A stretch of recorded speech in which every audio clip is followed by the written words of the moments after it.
Okay guys, so sekarang aku nak pair Insta360 X5 dengan Chigi ALO 6. Macam biasa kita pergi dekat sini, pergi dekat features, pergi dekat tekan camera pairing. Okay, ni mantap pun boleh pair dengan X5 juga, senang je. So kita tekan kat sini. Dekat sini kita dah tengok setting apa semua.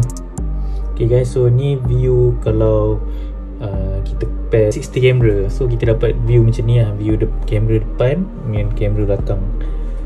So memang senang lah. Contoh kalau kita nak buat POV kan, acak kamera kat belakang ke apa, so kita boleh tahu lah kamera ni sekarang ada kat mana. So dengan adanya Chigi ni kita boleh monitor. Kita nak start record, boleh kat sini, and dia dah recording lah, kita boleh tengok kat sini. And kalau kita nak off record, kita just tekan balik kat sini. So senang lah untuk POV yang ganas-ganas kan, nak kawal kamera kita senang lah. Button ni tak tahu apa, macam tak boleh nak access.